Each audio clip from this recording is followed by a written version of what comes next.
In the 1970s, a Christian missionary and linguist called Daniel Everett went to live with a remote tribe in the Amazon rainforest. No outsider before him had managed to learn the Piraha tribe's language, which didn't conform to normal rules.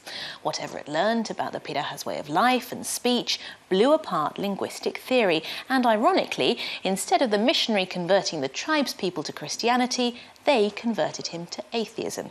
It's a fascinating story, and one which is now being told on the stage. The author of a new play, Don't Sleep, There Are Snakes, Dudley Hinton, joins me now. It really is an intriguing story, isn't it, Dudley? Tell me, how different was life that he discovered there and the language that he discovered there? It's a fantastic story, I agree. It was extraordinarily different, I think. As you said, no one else spoke their language, so he had to learn it from scratch and managed to. He discovered many remarkable things about them.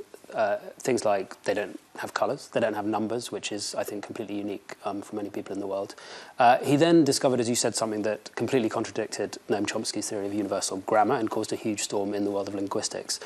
And then I think the most important thing he discovered was their perception of the world, in that they live entirely in the present. They have no regard for the past, they don't plan for the future. And as such, in Everett's opinion, they are the happiest, most content, most pragmatic people in the world. Right, it's the sort of mindfulness way of living. Exactly. Live in the moment. Yeah, if I could find a way to live like that, I'd be very happy. And therefore, they weren't able to be converted to Christianity because they didn't sort of care what happened in the past. They're not interested at all. I mean, they're not interested in any kind of outside influence at all. And they have no creation theory, which has never been heard of anthropologically at all. They don't believe in any God or anything that's created them or anything that's going to happen to them in the future when they die. Right.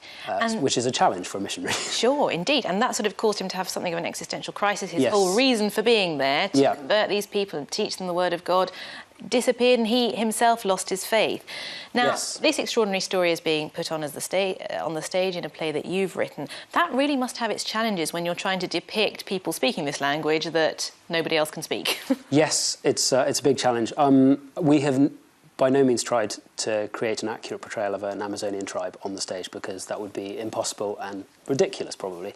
We've really tried to do our own representation of their worldview, I guess, in the hope that that will stimulate thought from the audience watching it. So language-wise, we've just played around with presenting their language in English, actually, which I think creates a really fun thing between the audience and the actors about who understands what. Right. So are they using the kind of grammatical rules that the Piraha use? Yeah, we've stuck to some grammatical rules, some simpler rules, so it's not too confusing for the audience. But yeah, we've tried to stick to some of the rules. They have an incredibly complex language in one way, but an incredibly simple language in another. So we've tried to stick to the simple side of things. We saw some photographs of rehearsals there because the play hasn't actually opened yet. Daniel Everett is still around in America. He's working. He's an academic. What does he think of this? I hope he's been incredibly supportive. I hope he's excited about it. He's coming to see it on April the 15th, I think, all the way from America, which is lovely. And yeah, he's been generous with his thoughts and obviously allowing us to tell the story. And I think he's looking forward to it. I hope so. Yeah, OK. Just remind us where people can see it then. So it's on at the Park Theatre, starts next Tuesday, 22nd of March, and runs to the 23rd of April. And you can find out about it at the Park Theatre's website or our website, which is Simple 8. OK, very briefly, what are your plans for the next show? Are you going to do something else in another entirely different language?